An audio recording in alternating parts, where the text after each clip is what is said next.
ನಮಸ್ತೆ ಸ್ನೇಹಿತರೆ, ನಾನು ದಿನೇಶ್ ಕೊಕ್ಕಡ. ಕೃಷಿ ಖುಷಿ ಚಾನಲ್ ಹೊಸ ವಿಡಿಯೋಗೆ ನಿಮಗೆಲ್ಲ ಸ್ವಾಗತ. ನಮ್ಮ ದಕ್ಷಿಣ ಕನ್ನಡದಲ್ಲಿ ಇರಬಹುದು ಅಥವಾ ಎಲ್ಲ ಕಡೆಯೂ ನಾನು ಅಡಿಕೆ ತೋಟವನ್ನು ಗಮನಿಸಿದಾಗ ಎಲ್ಲ ಅಡಿಕೆ ತೋಟದಲ್ಲೂ ಖಾಲಿಯಾಗಿರ್ತದೆ. ಕೇವಲ ಅಡಿಕೆ ತೋಟ ಮಾತ್ರ ಇರ್ತದೆ. ಆದರೆ ನಾವು ಅಂತರ್ ಬೆಳೆಯನ್ನು ಯಾಕೆ ಮಾಡಬೇಕಂತ ಹೇಳಿದರೆ, ನಮ್ಮ ಆದಾಯವನ್ನು ಹೆಚ್ಚಿಸಿಕೊಳ್ಳಲಿಕ್ಕೆ ಮತ್ತು ನಮ್ಮ ಮಣ್ಣಿನಲ್ಲಿರುವ ಪೋಷಕಾಂಶಗಳನ್ನು ಹೆಚ್ಚಿಸಿಕೊಳ್ಳಿಕ್ಕಾಗಿ. ನೋಡಿ, ನಿನ್ನೆ ನಾನು ಇಲ್ಲೊಂದು ಬಾಳೆಗೊನೆಯನ್ನು ಕಡಿದಿದ್ದೇನೆ.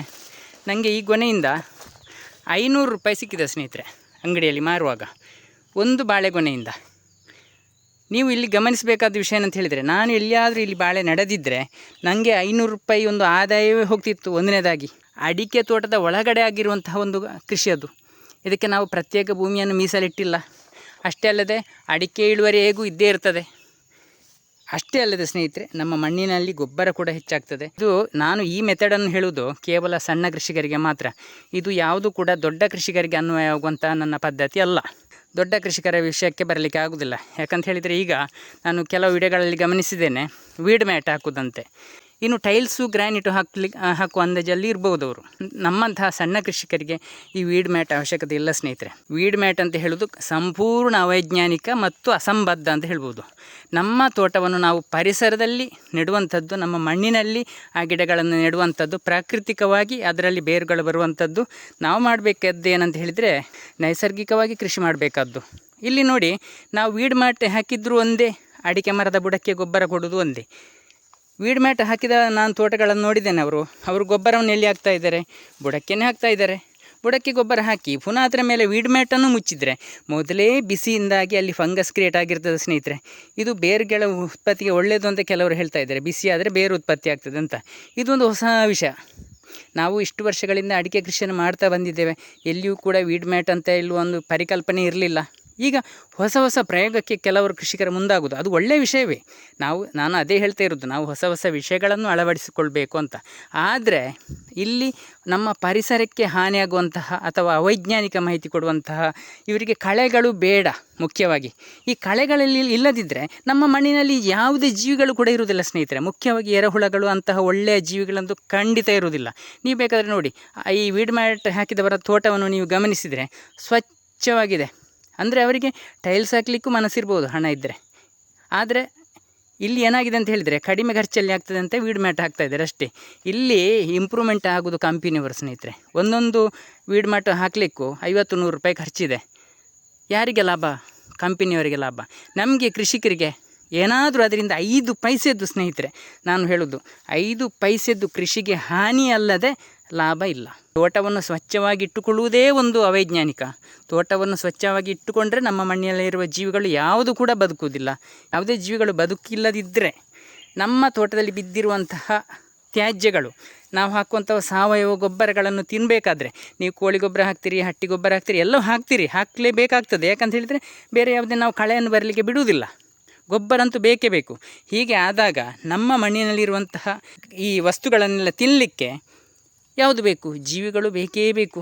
ನೀವು ತೋಟವನ್ನು ಸ್ವಚ್ಛ ಮಾಡಿಟ್ಟರೆ ಅಲ್ಲಿ ಒಂದೇ ಒಂದು ಜೀವಿಗಳು ಇರುವುದಿಲ್ಲ, ಒಂದೇ ಒಂದು ಎರೆಹುಳದ ಹಿಕ್ಕೆ ಅಲ್ಲಿ ಕಾಣಲಿಕ್ಕೆ ಸಿಗುವುದಿಲ್ಲ. ನಾವು ವೀಡ್ ಮ್ಯಾಟ್ ಹಾಕಿದರೆ ಏನಾಗ್ತದೆ? ಬುಡದಲ್ಲಿ ಫಂಗಸ್ ಕ್ರಿಯೇಟ್ ಆಗುವ ಸಾಧ್ಯತೆ ಇದೆ. ಯಾಕಂತ ಹೇಳಿದರೆ ಅವೈಜ್ಞಾನಿಕ. ಇದು ಇತ್ತೀಚೆಗೆ ಒಂದು ಅವರು ಮಾಡಿಕೊಂಡದ್ದು. ಅದು ಏನು ಮಾಡಲೇಬೇಕಂತ ಏನು ವಿಷಯನೇ ಇಲ್ಲ.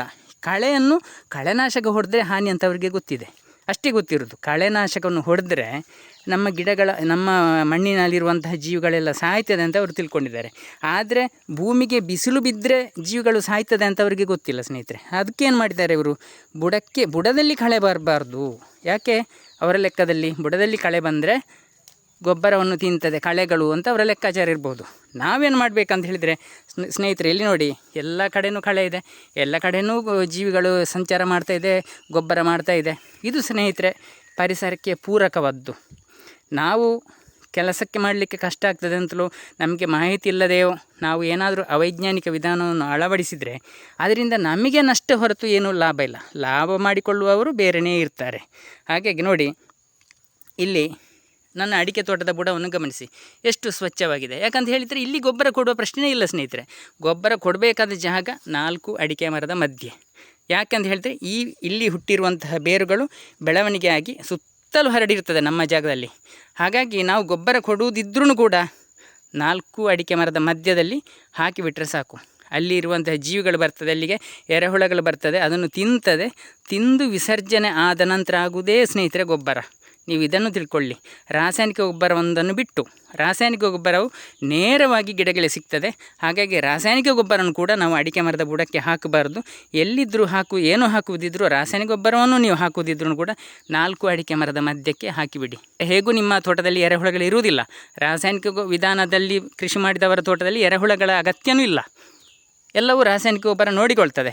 ಆದರೆ ಅಡಿಕೆ ತೋಟಕ್ಕೆ ಸ್ವಲ್ಪ ರೋಗ ನಿರೋಧಕ ಶಕ್ತಿ ಕಮ್ಮಿ ಇರ್ತದೆ, ರೋಗ ಬಾಧೆಗೆ ಈಡಾಗ್ತದೆ. ಅದೊಂದು ಮೈನಸ್ ಪಾಯಿಂಟ್ ಬಿಟ್ಟರೆ ರಾಸಾಯನಿಕ ಗೊಬ್ಬರದಿಂದ ಗಿಡಗಳಿಗೆ ಬೇಕಾದ ಪೋಷಕಾಂಶಗಳು ಸಿಗ್ತದೆ. ನಾವು ಆದಷ್ಟು ಪಾಲು ಮಾಡಿ ವಾರಕ್ಕೆ 50 ಗ್ರಾಮ್ ಹಾಕ್ತಾ ಬಂದರೆ ಗಿಡಗಳಿಗೆ ಸರಿಯಾಗಿ ಸಿಗ್ತಾ ಇರ್ತದೆ. ನಾವು ರಾಸಾಯನಿಕ ಗೊಬ್ಬರನ ಹಾಕಿ ಅಂತ ಹೇಳುವುದಲ್ಲ, ಹಾಕುವವರಿಗಾಗಿ ಹೇಳುವುದು. ನಾನು ನನ್ನ ತೋಟಕ್ಕೆ ಯಾವುದೇ ಗೊಬ್ಬರ ಹಾಕ್ತಾ ಇಲ್ಲ. ಯಾಕಂತ ಹೇಳಿದರೆ ಮಣ್ಣಿನಲ್ಲಿ ಬೇಕಾದಷ್ಟು ಪೋಷಕಾಂಶಗಳು ಈ ಕಳೆಯಿಂದ ಆಗಿದೆ.